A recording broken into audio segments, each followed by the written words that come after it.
Hello everyone, আসসালামু আলাইকুম। Blog ভিডিওতে নতুন, সবাই সাপোর্ট করবেন।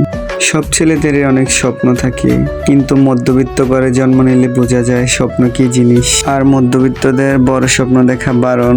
তাই ছোট্ট একটি স্বপ্ন পূরণ করার জন্য চলে গেলাম কুমিল্লা কান্দির পাড়ের দিকে। হাই রে ভাই, রাস্তায় কি জ্যাম। ভাবলাম সিএনজিতে একটু ভিডিও করে নেই। বাই দ্য ওয়ে, আমার জুতাগুলো কেমন লাগতেছে অবশ্যই জানাবেন। আমার কাছে কিন্তু অনেক ভালো লাগতেছিল। কান্দির পাড় গিয়ে আবার রিটার্ন ব্যাক করলাম। কেন ব্যাক করলাম সেটা একটু পর বলতেছি। দেখতে দেখতে চলে আসলাম বিশন শোরুমে ঢুকেই খুঁজতেছি আমার জিনিসটা কোথায়। শোরুমে ঢুকেই ওইখানকার যে স্টাফ, ওনাকে বললাম আমি যেটা চাই। তো উনি বলল আচ্ছা ঠিক আছে, আপনি ওখানে গিয়ে অপেক্ষা করুন, আমি নিয়ে আসতেছি। বললাম দাঁড়িয়ে তো আছি, এর মধ্যে একটু ভিডিও করে নেই। নতুন ব্লগার হতে চাই, সবাই একটু সাপোর্ট করবেন। তো গাইস, এই যে এটা আমার স্বপ্নের একটা প্রোডাক্ট। তো ওনাকে বললাম এটা একটু চেক করে দেখেন কিভাবে ইউজ করে। যদিও আমি কিছুটা আগে থেকেই জানি, বাট তবু ওনার থেকে জানার চেষ্টা করলাম। আম্মা এই গান কি হয়েছে? এই বেড়াতে দেই এটা আনি গুতাগুতি করতেছে, এটা নাকি একবার টাচ দিলেই হইয়া যায়। তাহলে খুলতেছেন না কেন? বাট উনি চেষ্টা করতেছে, হইতেছে না। তো ওনার চেষ্টা উনি করুক, আপনাদেরকে মাঝে বলি আমি কেন কান্দিরপাড় থেকে রিটার্ন করলাম। কান্দির পাড়ে গিয়ে দেখি যে আশেপাশে কোথাও শোরুম নাই। ও মায়ের লাগিয়া কি মুই বইয়া থাকবো নি? মুই তো জানি কোথায় আছে। জানা ছিল কুমিল্লা ইপিজেড গেটের সামনে একটা শোরুম আছে, এখানে চলে আসলাম। তারপর ওনারে বললাম যে আরেকটা নিয়ে আসেন।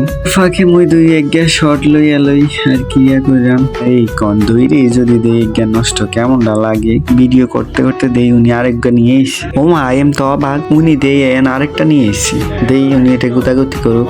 যাক, এই প্রোডাক্টটা ঠিক আছে, উনি স্টার্ট করছে। এখন আমাকে বুঝাই দিতেছে যে কোনটা কিভাবে ইউজ করি। মনে মনে কইতাছি তুই মোরে হিয়াস, মুই কুমিল্লার ফোলা। তো গাইস কি বলবো কুমিল্লার কথা, আপনারা সবাই জানেন কুমিল্লার ছেলেগুলো কত স্মার্ট, অবশ্য মেয়েগুলো স্মার্ট। যাই হোক, সেটা বড় কথা নয়, বড় কথা হচ্ছে জানার মধ্যে ভুল থাকতে পারে, তাই ওনার কাছ থেকে জেনে নিলাম। ওনার ব্যবহারটা জাস্ট অনেক ভালো লাগছে আর কি।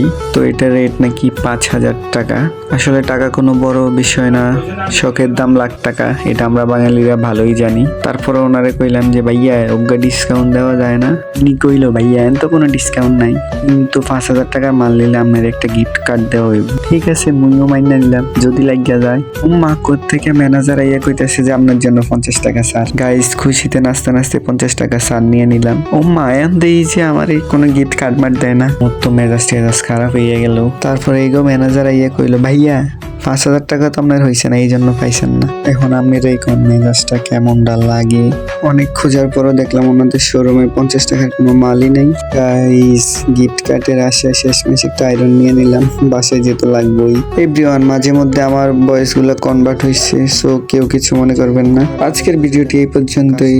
থ্যাংকস ফর ওয়াচিং ভিডিওটি ভালো লাগলে অবশ্যই লাইক, কমেন্ট এবং শেয়ার করবেন। অবশেষে বিল দেওয়া শেষ, গিফট কার্ডও পেলাম। থ্যাংক ইউ, আল্লাহ হাফেজ।